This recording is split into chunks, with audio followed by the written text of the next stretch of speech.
What's going on, guys? This is Kyle Carroll from MyMMAnews.com and Carroll's Corner MMA podcast. Tonight, I am joined by Against the Cage's Ben Field, who will be joining me to break down tonight's upcoming Cage Wars 45 fight card, which will take place at the Rivers Casino and Resort in Schenectady, New York, the absolute beautiful venue that Cage Wars has made their home. Ben, how are you?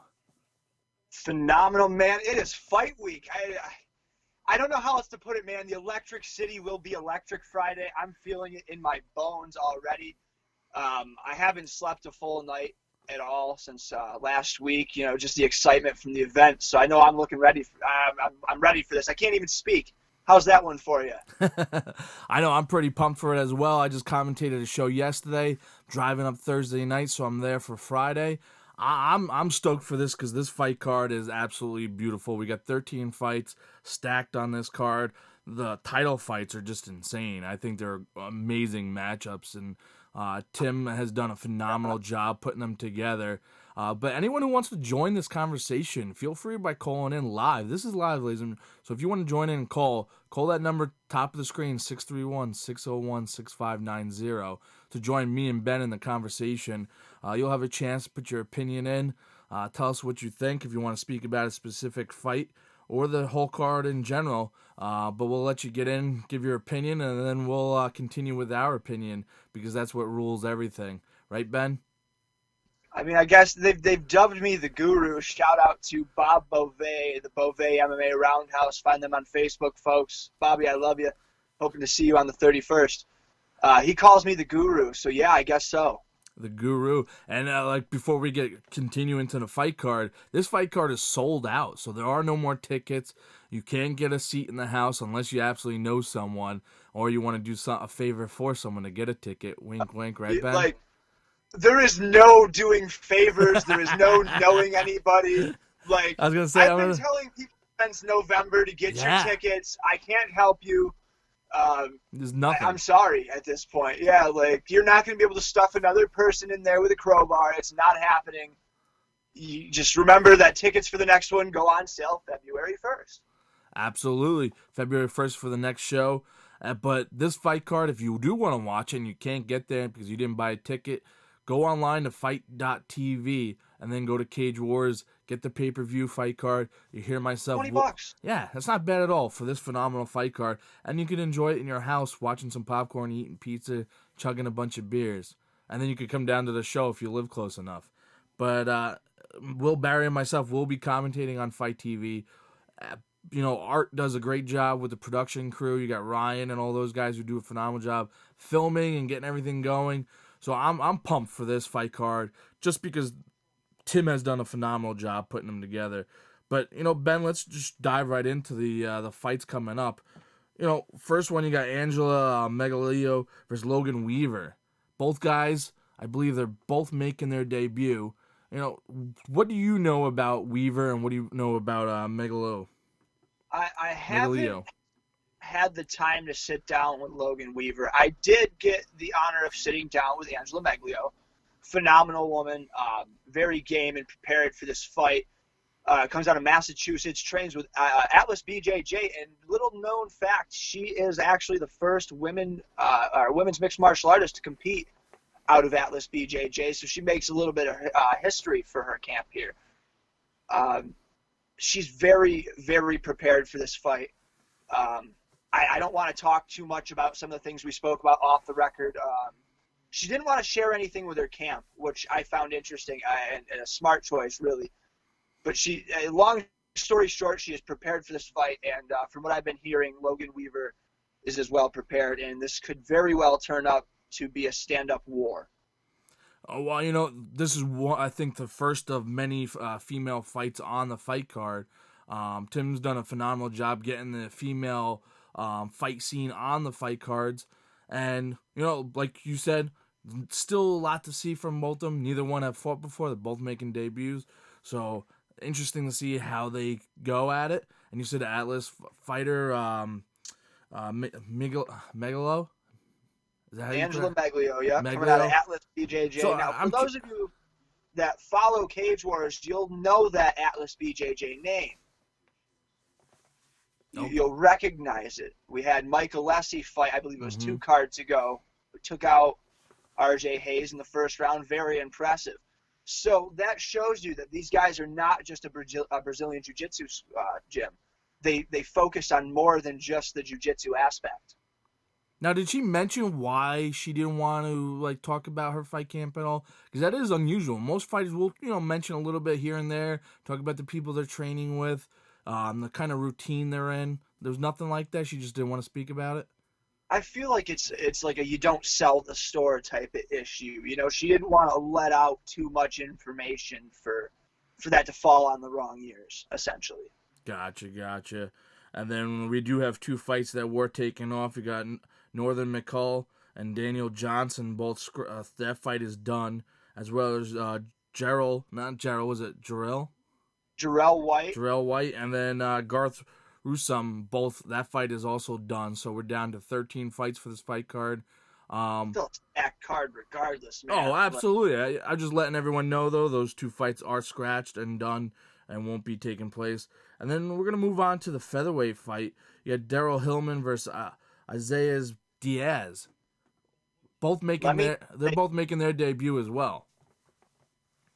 Isaiah Diaz is probably one of the best looking prospects to come out of Team Night in a little while. Just seeing some of the tape on this kid, I'm rather impressed. But then again, you got Daryl Hillman, who trains under a phenomenal team, guys like Jay Engleston in his corner. This fight is going to be phenomenal. If it doesn't end very quick, we're going to see 3 rounds of absolute insane action. Now, Team Night, you're talking about them, one of the top prospects out of that camp. Mario's been leading that camp for a while, right? Yeah, I think he's one of the best looking debuting prospects that I've seen come out of Team Night so far. Interesting, because I know we've had a handful of the others. They've struggled coming out of that camp. I'm curious to see how Diaz gets in and gets the work done. But moving on, we're going to go right up to where we got Arlene Larkin versus Amanda Bundage, who will be a kickboxing fight. This should be an interesting one.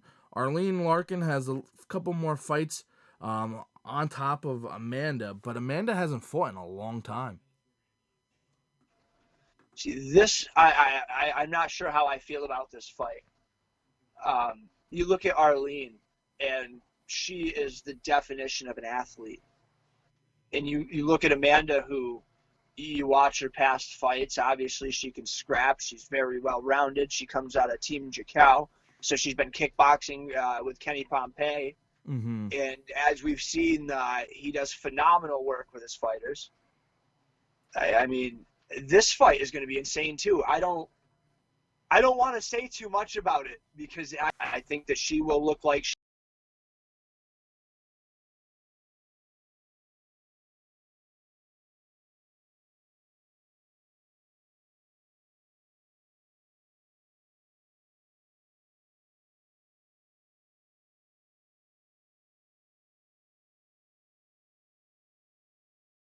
she hasn't been out of that cage, you know what I mean, a day.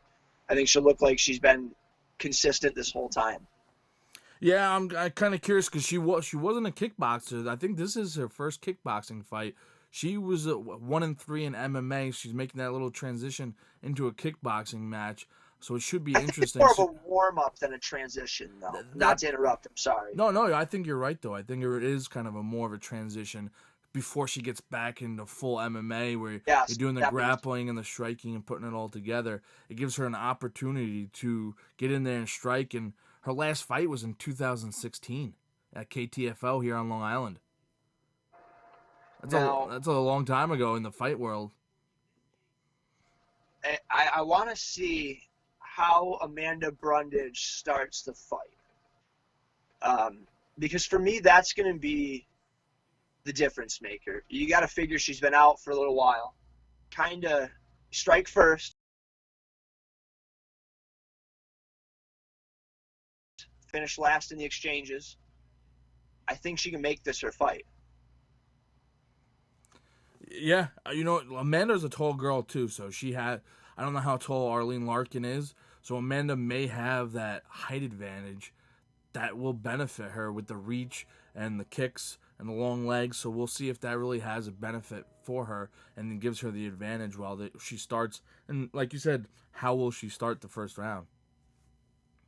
It's going to be interesting. The other question that you bring into it when it's somebody returning after a layoff is, what's the gas tank going to look like?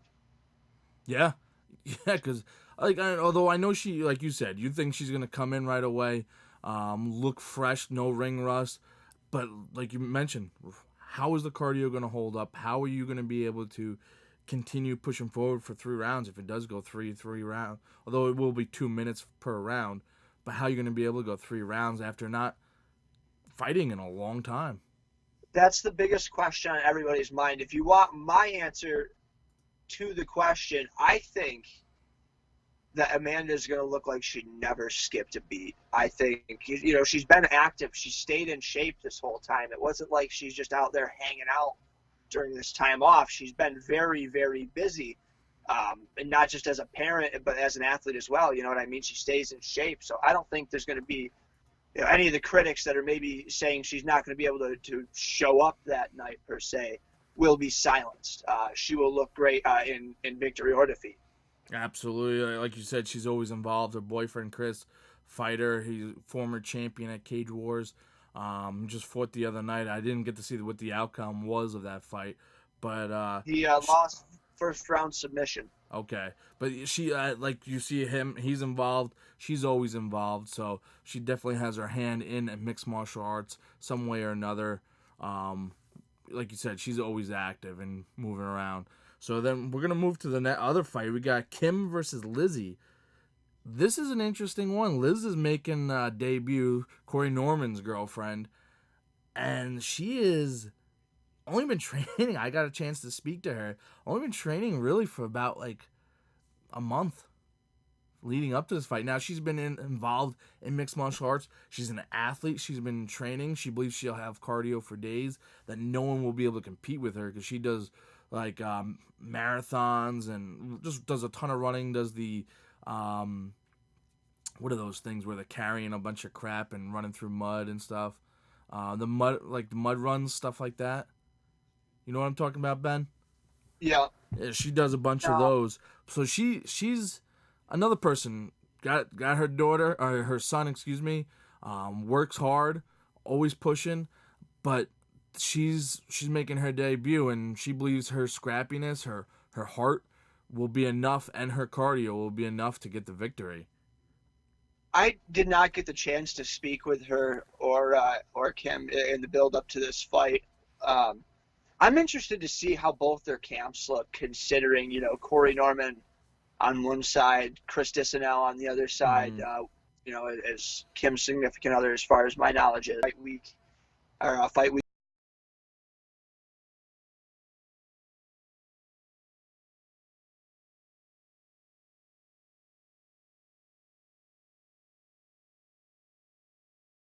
Weekend, excuse me.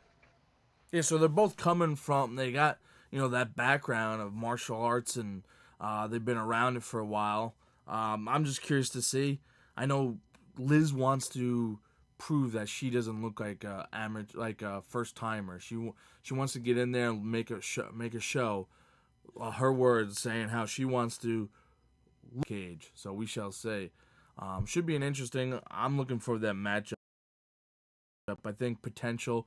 I know they want to fight more. At least Liz does after this fight. It's not a one and done type thing.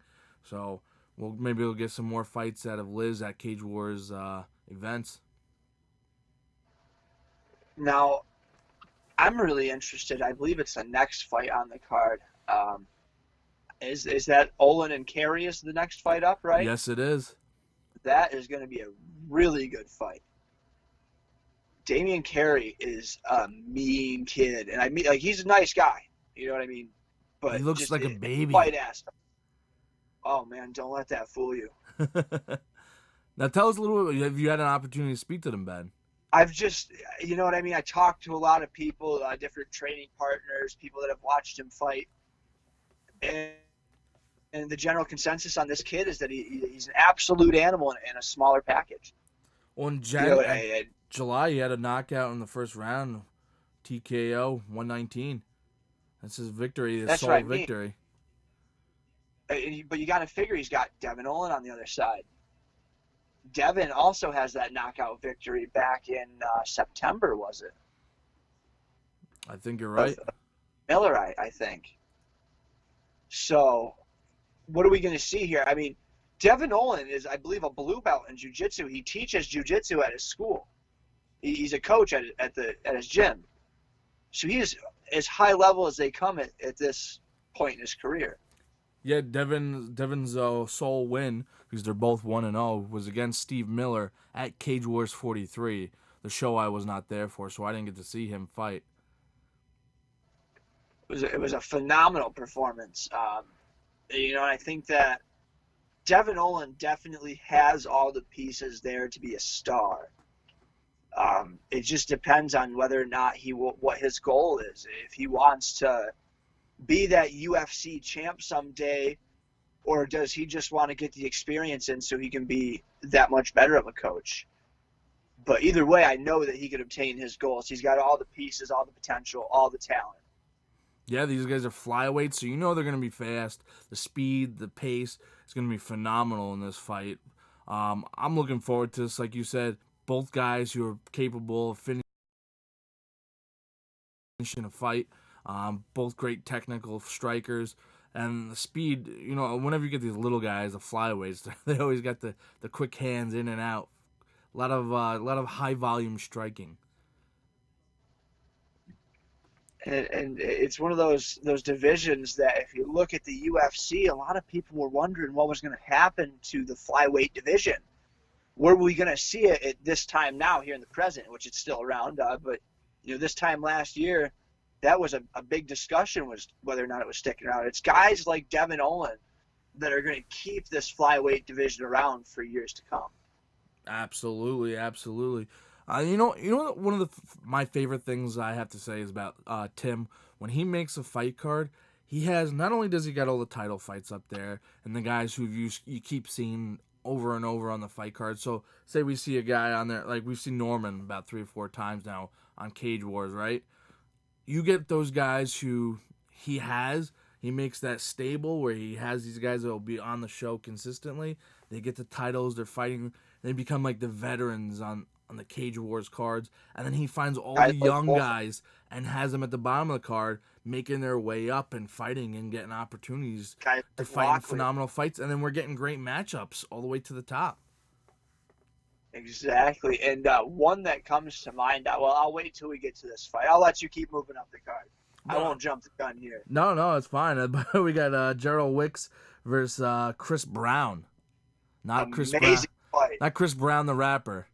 Amazing fight.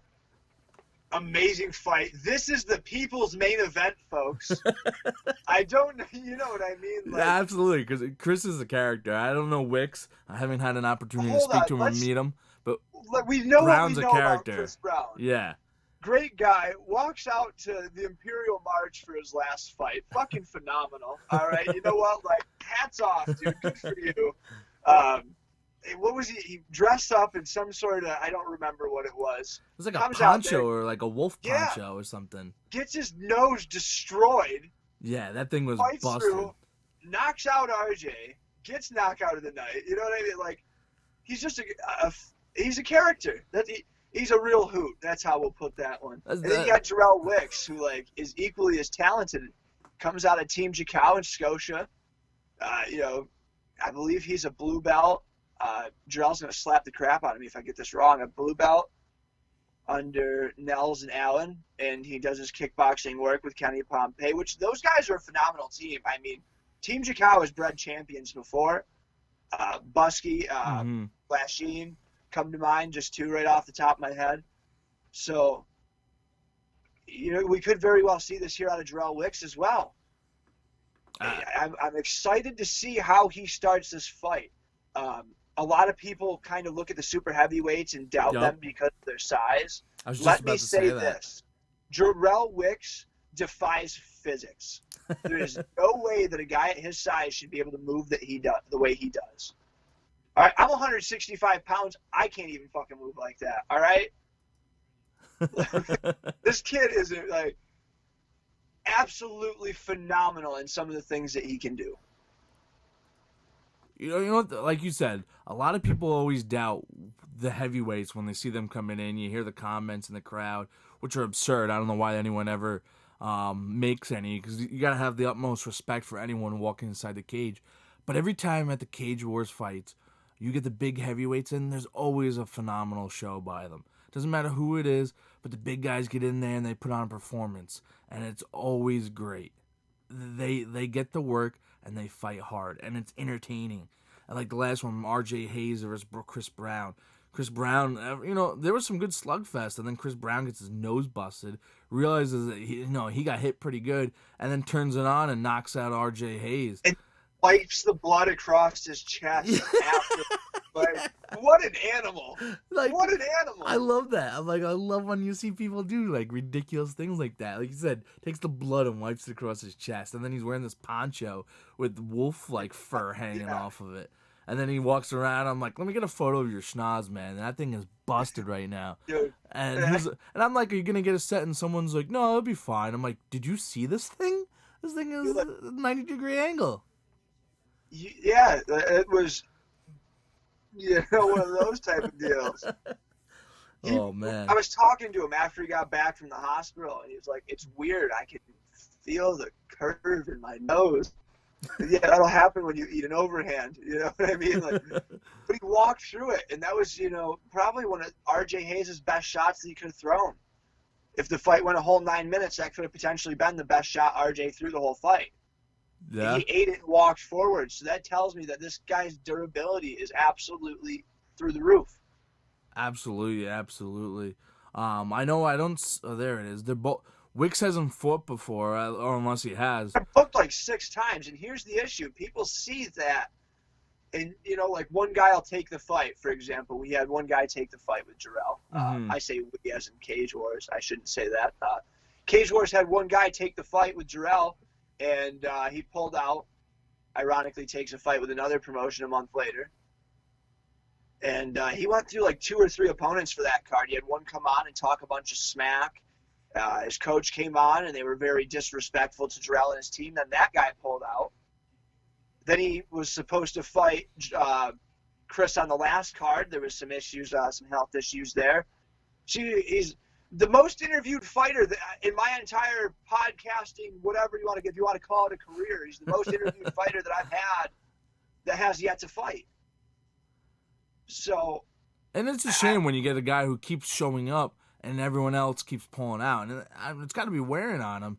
But I'm sure he's happy now. You get a guy like Chris Brown who's willing to fight anyone, who's stepping in and is going to get in there. I got him on the phone the other day. I'm like, hey, buddy, just wanted to call you and let you know your fight's off. He's like, fucking with him. What? And I'm like, yeah, dude, Chris fell, broke his leg. And like his end of the line was silent, so I figured that was the best point to tell him, I'm just joking with you, dude. Like, don't cry. I can't do that to him anymore though, because like at that point I think he was on his way to the gym. At that point, so he's just like, man, son of a, here we go again. I like to do that though, you know what I mean?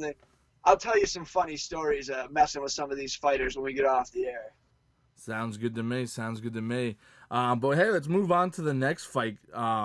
We got the last fight on the undercard. We got Ricardo Henderson versus Ken Peasy in a middleweight fight. First advanced rules fight of the evening. Now, folks, when you hear me say advanced rules, the USMTA and amateur mixed martial arts here, when it comes to fighters that have 2 or less fights, I believe it's 2 or less, you have to have shin pads. There's no ground and pound to the head of a grounded opponent. No ground and pound to the head. Obviously, no elbows in amateur mixed martial arts. No knees to the head. Yep. Is there a rule with head kicks? You are allowed to. You are allowed to head kick. Obviously, it has to be while you're standing. You're not allowed to throw knees though at all throughout amateur to the head. So if it's 2 or less, and it's the novice amateur rules, you're not allowed to ground and pound to the head, only to the body. No elbows at any time. And then, like you said, you have to wear the shin guards. So, but after that, you're allowed no shin guards. You're allowed to head kick, still no knees to the head, still no elbows at any time, and ground and pound to the head is allowed then after that. And actually, I believe it was the June event, we saw a fighter get disqualified for kicking the head of a downed opponent. Yeah. Were you there for that one? I think that was Big Dan's first event with Cage Wars. Was it? No, Big Dan was there before that. Because I remember watching him throw the fighter that followed across the cage like he was a little turd. You know, I was there. I don't think that was June. I think that was, maybe it was June. Holy jeez. Holy, time has flown by, right? I do remember that. He did get mad and, like, shoved the guy. He's like, what the hell? I'm trying to see if there's any other differences here for novice and advanced rules, just so anybody who's planning on potentially watching Cage Wars 45 or amateur mixed martial arts for the first time can be fully up to date. Folks, if you are interested in some of the rule differences, head over to cagewarsmma.com/mixed-martial-arts-rules. That will give you all the rules right there. As the USMTA has laid them out, everything is right there.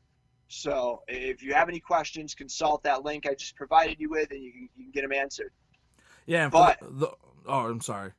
I didn't want Horse Truck Ruck, man. I'm sorry. I just tried to bring it back. No, I was going to say, and for those who don't know, if maybe first time, like you said, watching or getting into the amateur scene, there is no New York State sanctioning or New York State Commission. They oversee the third party, which is the USMTA, that oversees the event. So USMTA sanctions Cage Wars fights. They are the third party, but they're licensed by New York State. New York State only does professional events for MMA, for those who are just interested in how that works. Because it is a little different than boxing. Like amateur, you would have USA Boxing for it. So, and you know what? Speaking of the USMTA, shout out to those guys, Clint Haliger and Ed Kinner. Those guys are absolutely phenomenal. Like, they don't play games and they don't mess around. They're right to the T, very professional. Yep. Shit gets done and it runs smoothly. Phenomenal sanctioning body. But moving forward. Yeah, no, like you said, we start out at 6 and we're done by 10. But yeah, moving forward, going on to the main card, we're going to go to the first title fight. Cole Alexanian versus Braden Patton.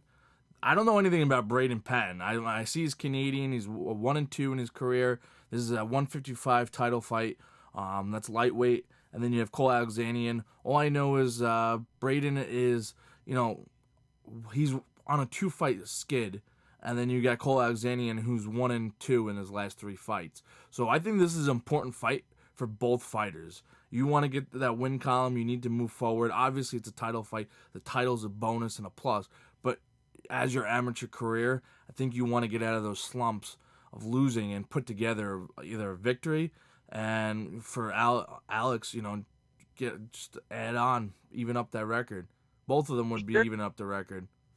The thing with Cole Alexanian, and a lot of people question, and I'm not one of them. Let me tell you this. When it comes to Cole Alexanian, this man scares me shitless. He's got some power.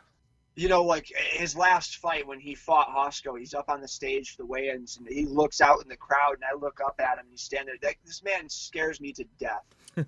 Just as a fighter, though. Like, as a person, he's phenomenal. Amazing guy.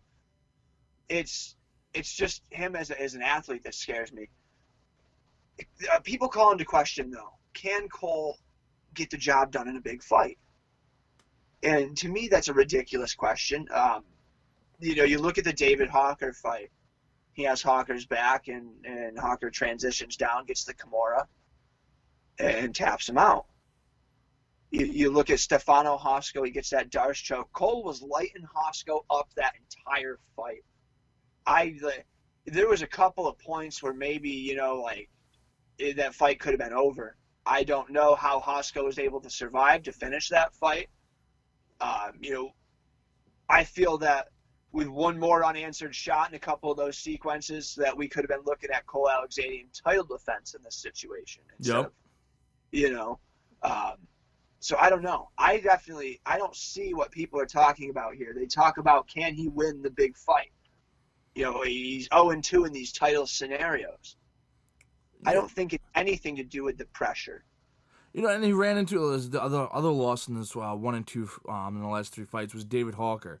David Hawker is a buzzsaw. That guy's now professional, and he's just on another level. He's a phenomenal athlete, a phenomenal mixed martial artist.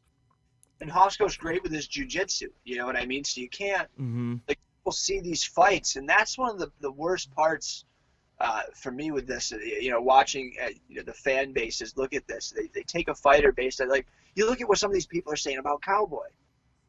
But I won't get into that for obvious reasons, but I don't see what people are saying with Cole Alexanian. I think he's one of the most well-rounded athletes to come into the cage, and you know, if I'm a betting man, usually I bet on Cole Alexanian, but Braden Patton's a hell of a fight too.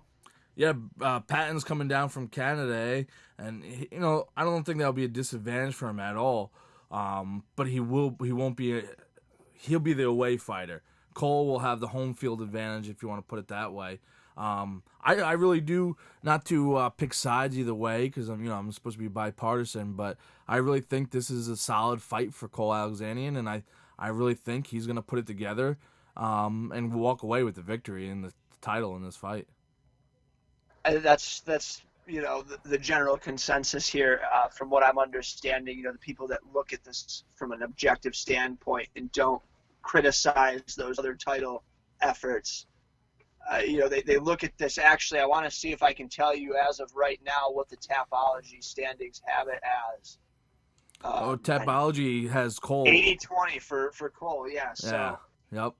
That's interesting. You know what I mean? But then again, I look through social media posts. I check and see what people are, who people are picking, and I'll have a kind of like a calculated out rough guess as to what the quote unquote betting odds would be if you could bet on amateur mixed martial arts, and I see that Braden will probably end up closing that gap a little bit, but probably not by much. Absolutely. And moving on to the next fight is the atomweight title fight. This is an interesting matchup. Now I'm looking at the fight card, and I see Samantha Sef is 5-4. Amy Golden's 1-2, and if you look at that, you'll think appearances fool you. But last time, Amy Golden put it to Jennifer Hicks. She took her down and owned her for 3 rounds. Like, people saw that 0-2 the last time and gave her no chance. And like, let me break down this for you real fast. Lauren Strausser, phenomenal mixed martial artist. Yep. Split decision loss. Second loss. Yeah, split decision. So, you know what I mean? Those. Personally, I watched the fight. I thought that Amy won the fight. Mm-hmm. My own opinion. You've got my Instagram. It's right here. Yell at me for that if that's what you want to do. If you disagree with me, I will fight you tooth and nail on it. But let's look at her fight before that. Her debut was against the 5-1 at the time Elise Reid. Yeah, and who's now in Bellator. Former K4's atomweight champ, and she just destroyed that chick in Bellator for her pro debut. Yeah, the porn star. Yeah, I don't, man. Like, I agree with you, and I got a chance to sit down with Amy and speak to her, and she said at first her camp was like, don't take this fight, but she was finding it difficult to get fights. So she's like, I want the experience. I want to get in there. I want to have an opportunity to actually get in the cage. So she took the fight, and she respects Elise and knew Elise had experience on her. And she ended up getting choked out in the second round in 1:07, but she held her own. Yeah, she held her own. And Amy Golden's got some phenomenal wrestling.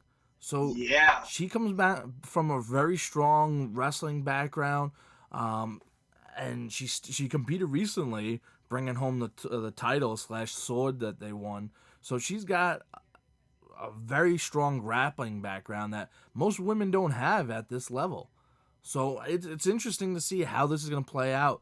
You can see her opponent, Sef, has a handful more fights over her, but I don't think that's really going to make a difference. Obviously, it didn't last time again with Jennifer Hicks. I mean, my untrained eye would have called that Hicks-Golding fight. I think it was in the first round. They're right over, just about right in front of you. And Jen had her almost in like a side mount, or Amy had her in like a side mount, and Jen's feet were like up over the top, and she was just sitting there pounding the crap out of her, man. I thought if I was the ref in the cage, I would have called the fight at that point, because she ate a lot of shots, and for a little while she wasn't defending herself, she wasn't improving her position. I would have called the fight had I been the official in the cage. Mm-hmm. But it was Big Dan, you know what I mean? He's obviously more trained than I am, so I'm sitting here looking like an idiot, but whatever. I would have called it at that point. We got Samantha Sef, though. This woman is probably one of the most highly anticipated atomweight prospects right now, if not in this half of the country, in the entire country. She's got some impressive wins over girls like Katie Perez. She's also gone 2 rounds with Elise Reid. She ended up getting TKO'd in the second. But she's fought with some high-level girls here. I think that this is probably the sleeper fight for an end-of-the-night award. Yeah, absolutely. Absolutely. It should be an interesting... I think this fight has, like you said, sleeper for an award. I think it's going to go 3 rounds. I really do. I think it's going to go 3 rounds, split decision. And it's going to be one of those types of fights. There will be blood. Yeah. I mean, I want to know what exactly caused that cut at the end of the Hicks fight when you saw Hicks got busted open. I don't know if it was like an inadvertent head cut or like maybe – or a headbutt, or, like a good jab that was well placed, whatever it was. She was bleeding pretty bad. I remember the blood, but I would have to rewatch the fight to see actually what happened. I don't really recall how the blood started, like you're asking, but it's definitely a fight I want to rewind and watch again. If anyone wants to watch the fights, they're all on YouTube, so go on to Cage Wars on YouTube and watch the fights. I'm going to post a bunch this week leading up to it of the fighters that are fighting on Friday night on my Facebook page. So if you want to check out the fights, go on there, check it out. Once again, if anyone wants to call in real quick, we only have a few fights left to talk about, but call in. If you want to add your 2 cents, join the conversation, dial the number, join the conversation with myself and Ben. Talk about whatever you want. Yeah, Give me a call. Yeah, chat with us about anything you would like. But moving on, we're going to go to the lightweight title fight. Kyle Carroll versus Bruce Miano. I don't know anything about Bruce Miano, but Kyle Carroll is a guy who's been coming on the scene lately, and I think there's some big things coming for him in the future. Now, Kyle Carroll asked for 3 things after his last fight. He asked for a title shot, he asked for a beer, and he asked to get laid. I know he got his beer, and I know he got his title shot. And it's none of my business about anything else. You look at his last 4 fights, all right? Cody Dickershade takes him out in round 1 in one hell of a scrap. Mm-hmm. Robbie Bellemare goes 3 rounds with Robbie in an absolute war. He comes the closest in his following fight to being the guy to beat Andrew Geisler. Who's fighting the same night. Yeah, he got a split decision. It was a very good fight. Yep. Then he goes on to take out Frank Mazeppa. Frank, I want my shorts back. All right. Frank, calling you out on my MMA News Live, bro. I want my shorts back. Lets you wear them for the fight. You see how, man, I don't know if those were bad luck for him or not. Like, maybe I shouldn't have let him wear them. Maybe. But, I mean, look at that knee to the body, though. It melts him. Yeah, that was vicious. I think he's got a good chance of walking home with the title. Well, maybe not walking home. Utica to Schenectady's a far walk. Or Schenectady to Utica. I think he's got a good chance of bringing that belt back to MMA, but to do it, he's got to go through a jiu-jitsu black belt. Yeah, and It should be interesting. That's the thing, though. Like, you're talking about black belt and jiu-jitsu. Is it going to stay on the feet, or is it going to go to the ground? Because Kyle's got that Marine's got some lightning good hands. Everywhere. He is good everywhere. But, we're talking a black belt right now and from Canada. And is he going to want to stand and bang, especially after watching the last few fights with Kyle, where he's throwing fisticuffs, dropping knees, and letting damage? And he trains this Canadian fella, Bruce trains with Bonnie. Yeah, I was just about to say that. I mean, let's take a look. Let's go back and view this from a gym versus gym standpoint. Duff Holmes and MMA. If you want to take down a core value out of the fighters from MMA, it's going to be that their takedown defense and their submission defense are going to be top shelf. So I think this is a fight where we're going to kind of Bruce may be forced to stand and trade with Kyle, because Kyle will be able to stop the takedowns and nullify the submission attempts. We've seen it before, though. Let's go back to that gym perspective that I've mentioned. Open mat. They train their fighters in every aspect, just like a good gym should. Yep. So we look at Amir and his body of work and the way that he was able to use his striking and everything to set up the finishes in his last two fights. I think that this is going to be a phenomenal outing, I think, for both of these guys. You know what? Nobody's going to have anything to be disappointed in either. Absolutely not. Because at the end of the night, these are two high-level fighters. Win, loss, or draw is going to be phenomenal action from bell to bell. I don't know who I can pick. I think that both guys have, on paper, it's a crazy match. It's like it's the cliche thing to say. It's the clash of styles. Yeah. It really is. You got the striker, and then you got the grappler. And who's going to be able to keep the one on the feet? Who's going to be able to keep it on the ground? Like, it's coin toss. I don't know. I truly believe that Bruce Miano is probably one of the best Brazilian Jiu-Jitsu practitioners in the Great White North. So Kyle's got, that hell of a fight on his hands. But like I said, everything about Kyle's game is good. The takedown defense, the submission defense, his striking is incredible. He's got that ability to stand in the pocket and trade and eat the shots, too, if he's got to. If he's got to eat one to give you two of them, he will. He's never been, knocked out or anything like that. He's been submitted, and that's it. You know what I mean? He's never been put in that sort of trouble on the feet. This kid is durable. I think it'll be a decision, this fight. I think it'll go 3 rounds. Absolutely. I agree 100%. I think it's going to go 3 rounds, but at the same time, anything, a flash knockout or a quick submission of just bad position.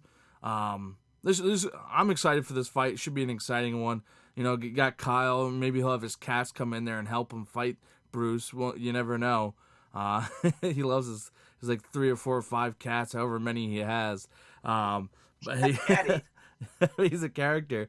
But you never know if he's got them in there ready to jump in there and pounce. But that's a fight I'm excited for. Definitely that could have potential fight of the night. The last few fights have fight of the night written all over them. There's potential all over it.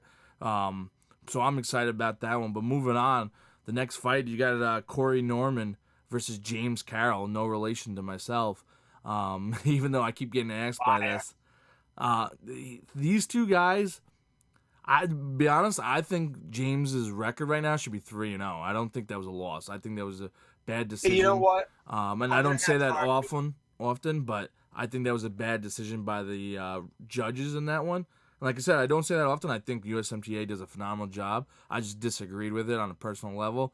Let me argue my point with you, because we talked about this off air, and I wanted to save it and talk to you about this on air. And when I say this, let me start and say that I mean no disrespect to Brian Beery's Academy. I mean no disrespect to James Carroll or anybody in any way, shape, or form by saying this. Nolan just did more. You know what I mean? If you take somebody down and you get into their guard like that, and you're not doing much with it, the guy on the bottom's attempting submissions, he's working, he's doing more. That's just what happened. nothing against James. I know that he broke his foot. I'm not sure if that's something that happened during the fight or after. I don't know what that played into it.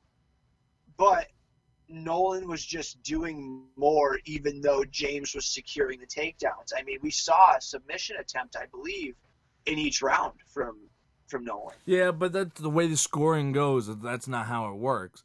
The scoring goes effective striking first, effective grappling, and then from there on. Nolan was being more effective. If I take you down, that's all fine and dandy. But if I'm not being effective with my grappling on the ground, I'm just laying on top of you. You know what I mean? It's one of those things. Yeah. Nolan was more effective in his ability to. I'll have to agree to disagree because I thought James was doing enough to win each round.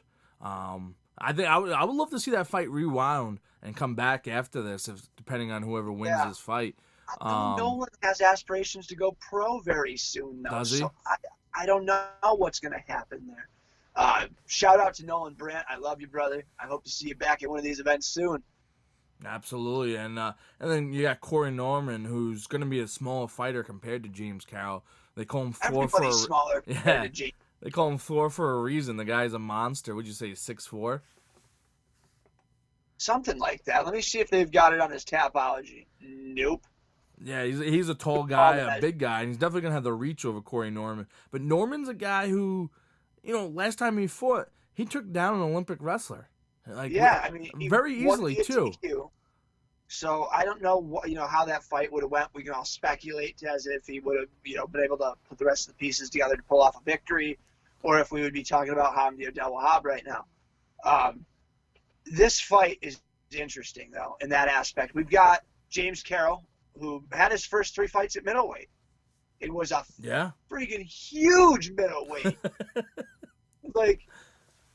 He was absolutely ginormous. You know what I mean? I see this. It makes sense to go up to 205. I think that his power is going to translate beautifully up to 205. But I think that when we talk about Corey Norman, one of the comparisons that I like to make when I talk about Corey Norman is he reminds me a lot of John Jones in that aspect that he's going to take what you do best and he's going to beat you with it. We look at Al Morrow, his fight with Al Morrow. Al Morrow, even though he's an accomplished, a phenomenal boxer, is wrestling. He's a great wrestler. Nick Spencer, same thing, another amazing wrestler. He submits Spencer and goes to decision and outworks Morrow. Yeah. He takes what you do best and beats you with it. Yeah, I agree 100% with that. And there's also like a mental aspect of it. I think Corey Norman knows how to focus on his fights, focus on what he does best, and like you said, on his opponents as well, to manipulate the situation. And he's just one of those guys, I just really believe, how you watch someone in any situation, they just find a way to win, no matter what level it is. I just think he's a guy who figures out a way to win, So intelligent, that fight IQ. And gets it done, and no matter what situation. And when I had a chance to speak to him recently, asking him about that, he gave he's like, it's long-winded, but it was inside the cage, so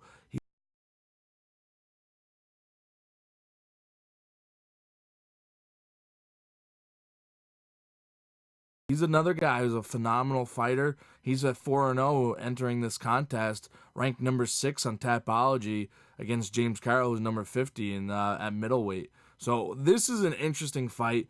How is he going to get inside? Is he going to get those takedowns? Is he going to stand and bang with James Carroll? I'm pumped. I'm really looking forward to this fight. I know that, personally, I think Corey Norman is probably one of the nicest people I've ever met who punches somebody in the face like this. You know what I mean? Like, just so respectful and nice to every person. But I think that this is going to be one of those fights that, we use that classic, the longer this fight goes, the more it favors Corey Norman, and that's just how it is. I think that if James Carroll's going to win this fight, he's going to have to dispatch him in the first or early in the second. Absolutely. I think he just finds a way to win. Like you said, the longer the fight goes, I think Corey Norman just continues to pick up speed and momentum and continue pushing through to the end. Corey's got to be very careful if he takes down James, though, because James Carroll is slicker than shit on the ground. Yep, yeah, he's got some skills, that's for sure. Well, they should call him the Anaconda, because he'll wrap you up. It's incredible. So moving forward from that title fight, that's a light heavyweight title fight. Going on is we got Andrew Geisler versus Brandon Kennedy in the co-main event. This fight, I believe, is the fight of the night right here. Oh my God. Kennedy's a guy who's been struggling. He went up a weight from 35 because he had struggled to make weight. Now he's sitting here. He's going to be fighting at 145 against Andrew Geisler, who's coming off, another solid victory. And he's a guy who very well-rounded, capable of fighting in any position. He could take the fight in any geography. This is an interesting matchup, and Kennedy's one of those guys that everyone believes is the prodigy. He's a young guy, supposedly dropped out of high school just to start training full-time. See, this fight is going to be incredible. Brendan Kennedy, who's so young, that he has to move up a weight class because his body is just growing and not allowing him to make 135. Yep. I believe in my heart that this man, Brendan Kennedy and Geisler, they both will be in the UFC someday. I truly 100% believe that. I don't know. You call me whatever you want. Look at the tape and then argue with me on it if that's what you want to do. His title-winning effort at bantamweight, what he did to Adam Barrett, it was incredible. You know what I mean? Nobody's ever done that to Adam before. He goes out there and owns him for 1 minute and 9 seconds. That was it. It could never been a decision. He goes in there and he's either going to choke you out or he's going to knock you out. You can take your pick. You're either going to sleep or you're tapping out. A dealer's choice. And I think that he's got all the makings to beat a guy like Geisler. But you got to look at Geisler as well. They call him Gunshot for a reason.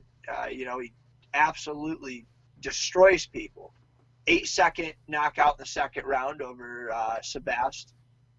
Destroys Cretan Krause in 1 minute and 4 seconds. Look what he did to Roberts when he picked up the title. You know what I mean? Yep. This is one of those fights that if at the end of the night we're looking at a draw, I wouldn't be surprised. Absolutely. No, I think, like you said, I think the difference is Kennedy hasn't fought in a while. I really think that is the sole difference between the two in this fight. I think Geisler has had opportunities to get in there. He fought in June, he fought in September, and I haven't seen Kennedy in the cage in a while. He hasn't fought since he won that bantamweight title back in April of 2019. But we know Brendan Kennedy's body of work. We know MMA as a gym, Duff Holmes as a coach. We know Brendan hasn't just been like hanging out. You know what I mean? He's been absolutely, busy. Yeah. I'm not saying he's sitting on the couch. Oh no, I know. I'm not rubbing. Yeah, but I think that's the difference. And everyone says some people don't believe in ring rust, some do. But I truly believe when you're active and you're in the cage and that experience is just more recent for you, I think it's going to help you in the long run when you're in a fight. And we shall see, though. Like you said, this fight could very well be a draw. I think this is the fight of the night. I really do. I think this is going to be down to the wire. You're going to have people going nuts. We might have to stop people from entering the cage because it's going to be so wild. I hope that's not the situation, man, but, you never know. Probably not there, not with all the security at the casino, which is an absolutely beautiful place. But I think it's going to be a great one. You got MVMMA. They're about. I wonder if the Doolins are going to be there. They're like the Cage Wars. The Doolins, they'll have to be in the building. They're like the Cage War Diaz brothers. They are, dude. They're the CNY Diaz brothers. Yeah. You know what I mean? Team Jacal brings an infectious feel when they have somebody like they do. You guys will see this if you're in the arena that night. You'll feel it when a Jacal fighter's there. The crowd feels different. There's something different, though. It's a whole unique feel of its own when there's a Doolin brother in the crowd. Yep. Or there's a Doolin brother in the cage. And we haven't seen a Doolin brother in action in a while. We'd love to see one of those guys get in there, climb in recently. I know Dan McHale was the last Doolin brother. I know a couple of them just had babies recently, so should be interesting. I would love to see one of them get in, but sure. I know Mike Doolin, I've heard, is potentially making a return soon. All right. So, we'll see. These are all rumors, so you never know what truth they have behind them, but I know I'd love to see him back. Absolutely. But there you have it, Andrew Geisler versus Brandon Kennedy at 145. The co-main event for Cage Wars 45 this Friday night. I'm pumped for that one. And then, ladies and gentlemen, the tickets are sold out, so you have to buy the pay-per-view on Fight TV if you want to watch it. And then you have Isaiah Sakiel versus Sage Felipe. This is the main event. Sakiel has been a beast inside the cage. Somebody better have my script of Xanax filled for me. I will be cage side. There's never been a fight that I have been afraid to watch in fear of shitting my pants at the finish or the potential of the finish. And so no Xanax. Let's get some diapers for you. Yeah, that's what I mean. Like, folks, in lieu of flowers for my heart attack that I'm going to have while watching this fight, I don't know, man. Like, let's take a look at their last performance alone, all right? Sage Felipe, his last fight, not only was a fight of the night performance, it won him fight of the year against Andrew Jessamine. Mm-hmm. He takes out Omar Waddell before that in another fight of the night. I feel like this guy, he when he fights, he's better than his opponents in every aspect of the game. You know what I mean? Like, he's not just going to one-up you in one spot. He's going to own the whole fight. And that's just kind of what he does. But you look at Isaiah Sakiel, 100% finish rate. All right? Yep.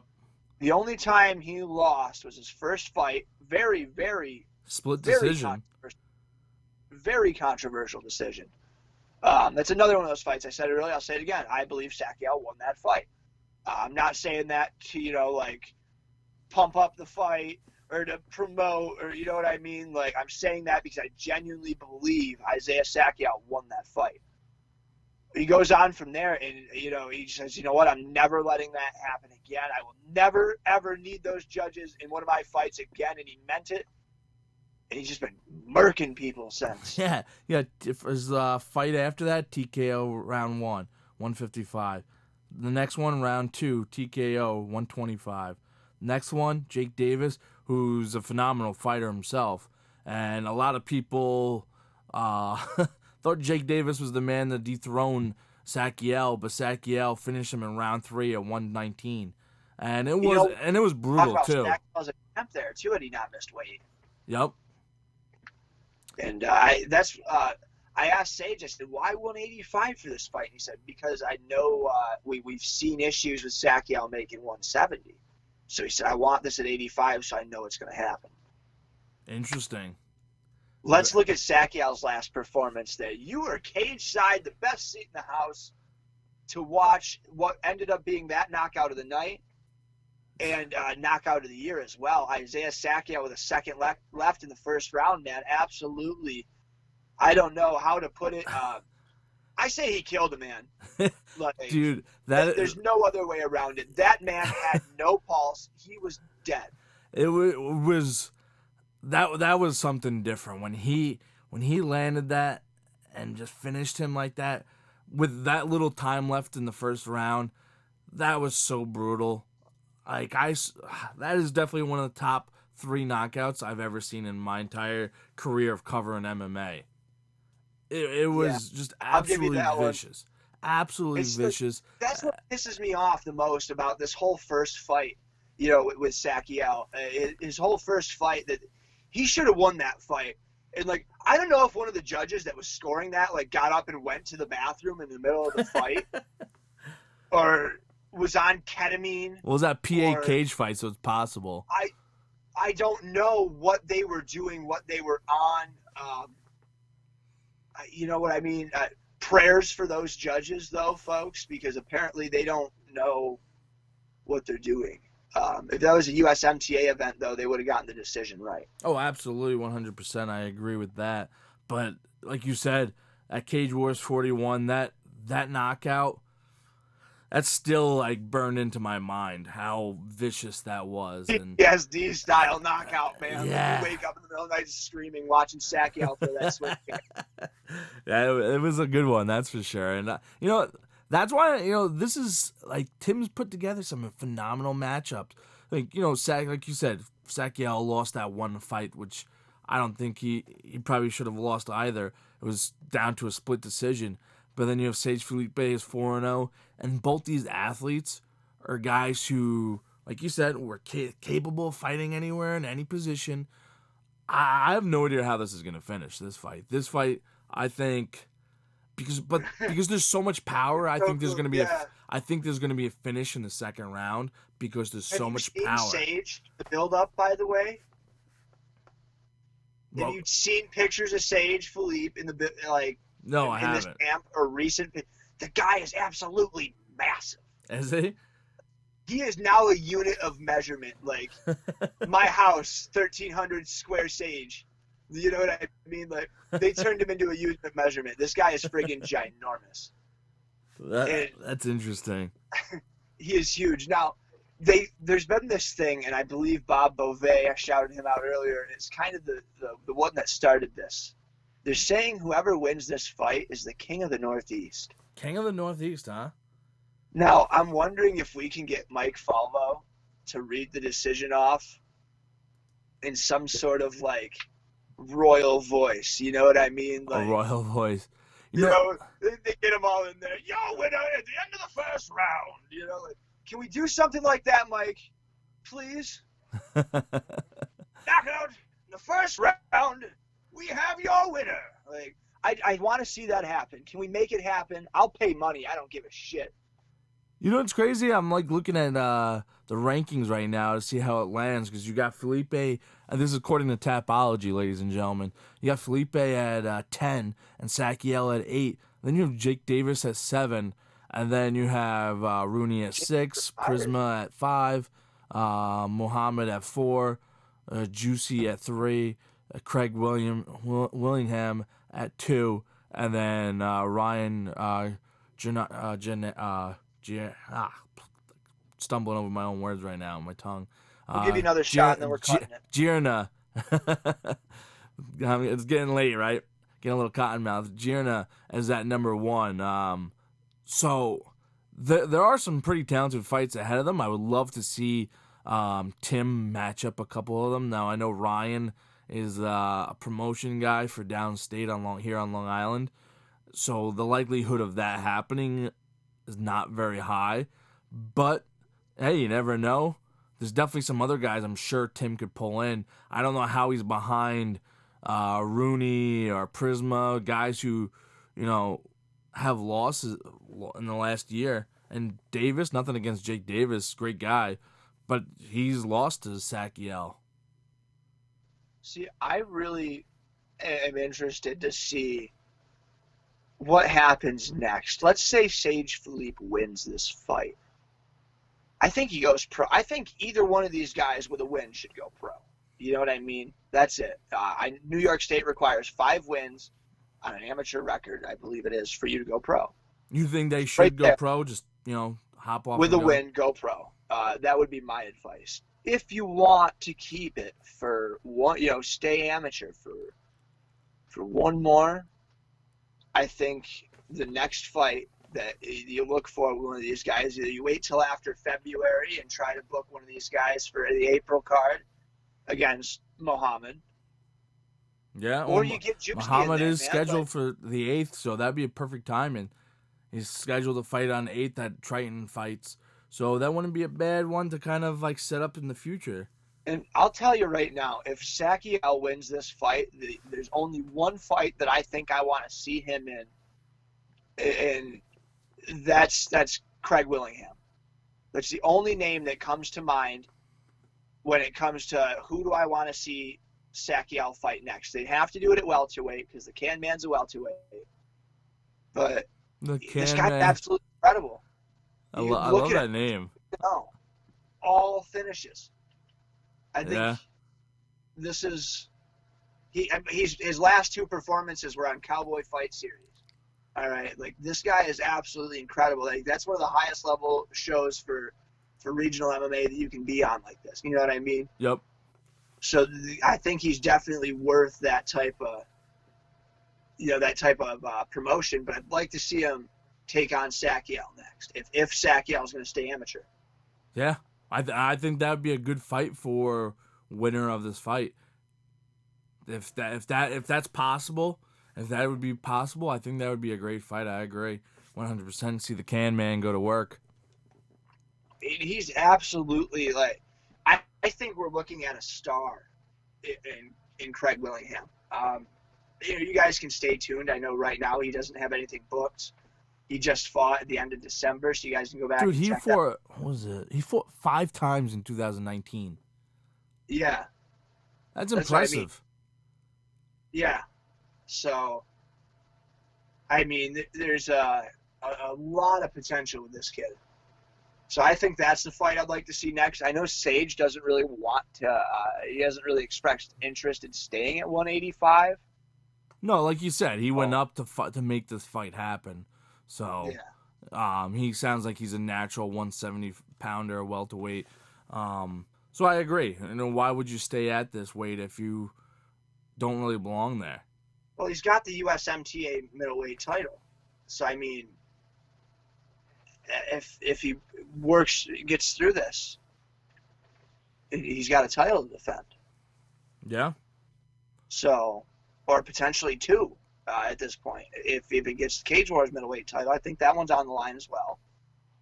So, he might be having to defend 2 belts. He might have to stay at middleweight. You never know if he doesn't go pro. Oh, the storyline. We shall see.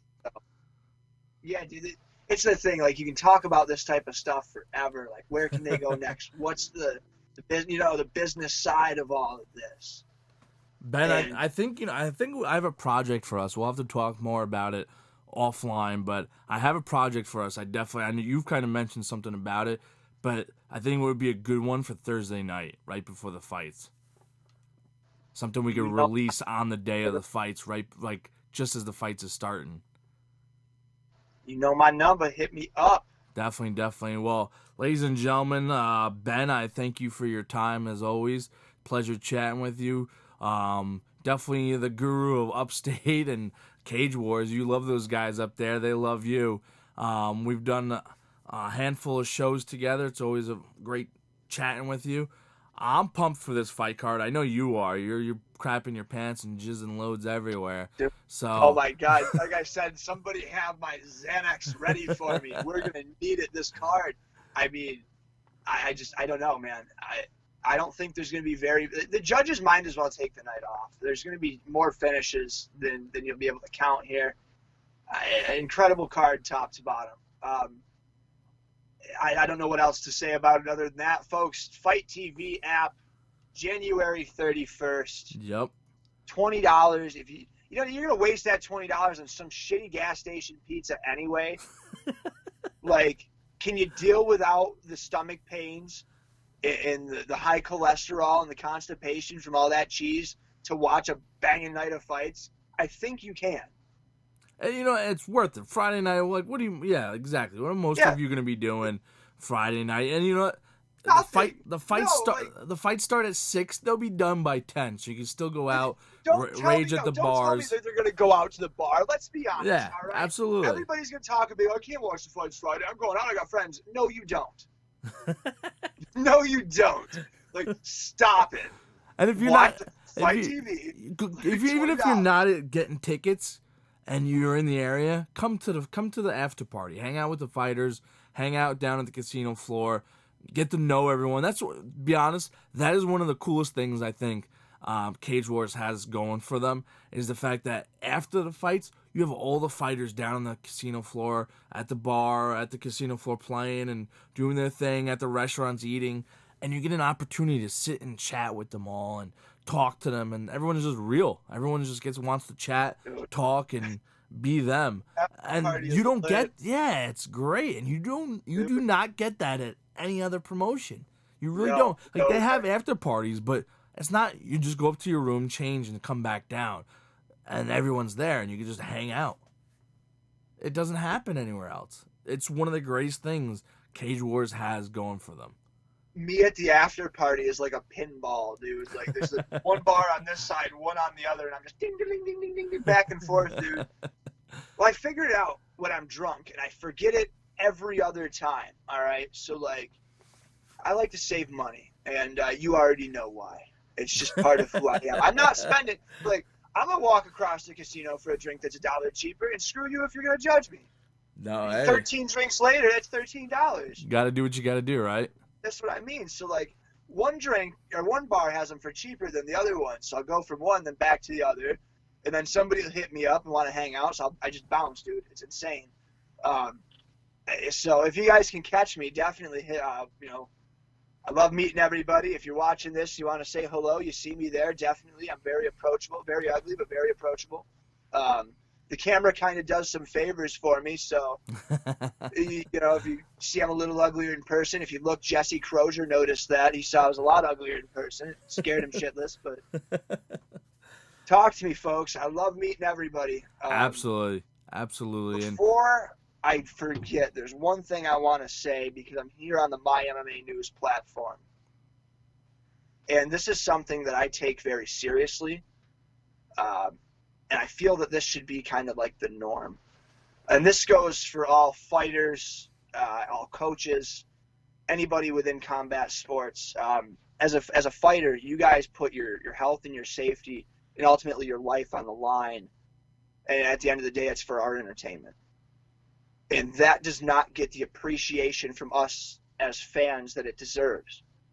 So my way of paying back what I feel is a debt that we owe you, fighters, my Instagram is right there. Get a hold of me. I am here to do anything you need, whether it's, advice for your career, setting up travel training at other gyms, coming down to hold pads because nobody's around. You want to beat me up, roll with me. I don't care. I am here to help you guys as athletes and mixed martial artists. You deserve this type of support. Whatever I can do for you, message me.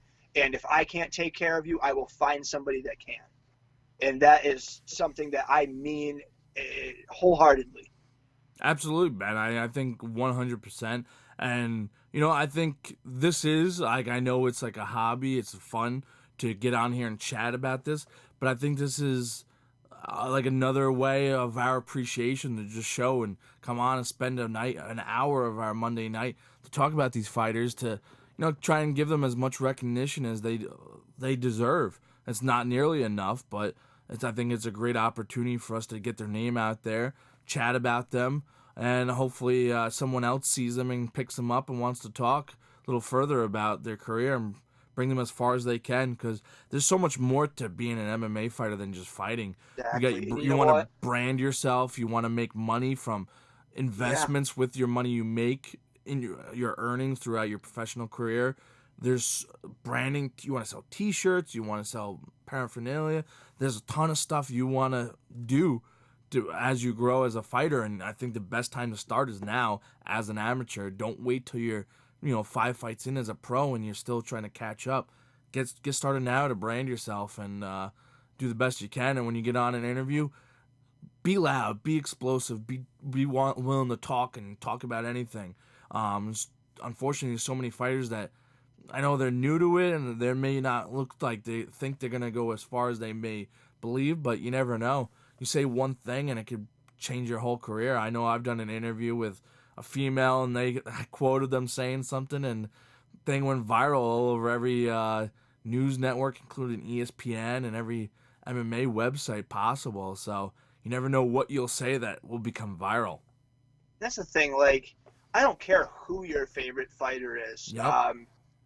They all started out on the regional scene. Like, Absolutely. They all scrapped out on the regional scene. And to me, for me, what it is, the reason that I've kind of transitioned my viewing down to, I shouldn't say down to, the reason I transitioned the majority of my viewing to regional MMA is I was stumbling through channels and streams one night, and I caught the pro debut of Tyron Woodley. And I watched his fight. I don't know if I was just like, on the hype train that night or whatever. I said, that guy's going to be a UFC champion someday. Maybe I was just spouting off. I don't know. But watching him win that title was just one of the most amazing things as a fan for me. So I'm right here at the root, man. Amateur mixed martial arts, where it all starts. And I'm telling you, I can't wait to watch these guys grow and succeed. And that's why I offer my help in any way, shape, or form, because I'm here to tell you, you aspiring fighters, that if you think you can't do it, you're wrong. You can do any and everything you set your mind to. Set your goals, achieve them, and I will support you. You know what I mean? In any way I can. Absolutely, Ben. Absolutely 100% agree. On that note, remember, fights start at 6 p.m. Definitely go on, buy the pay-per-view, $20. It's worth that pizza that you would be buying at the gas station, that filth, that disgusting thing. Probably has grease all over it. Buy the pay-per-view. You'll hear myself alongside Will Barry commentating the fights. Going to be some great action. Ben's going to be in the cage interviewing each fighter after every fight. Does a phenomenal job doing that. I'm looking forward to it. I know Ben is. There's some great fights on this. Definitely, if you didn't get to catch this live, leave some comments we could definitely reply to later on. Or like Ben said, message us on social media, contact us. And it's a Thursday night when we're there for weigh-ins and stuff. Come find us. Come chat. Do a quick interview before the fight. Get your word out. Get whatever it is you want out. But till then, I'm Kyle Carroll. Ben, thanks for joining me, and we're going to exit this podcast. This is Carroll's Corner MMA podcast, and we're out.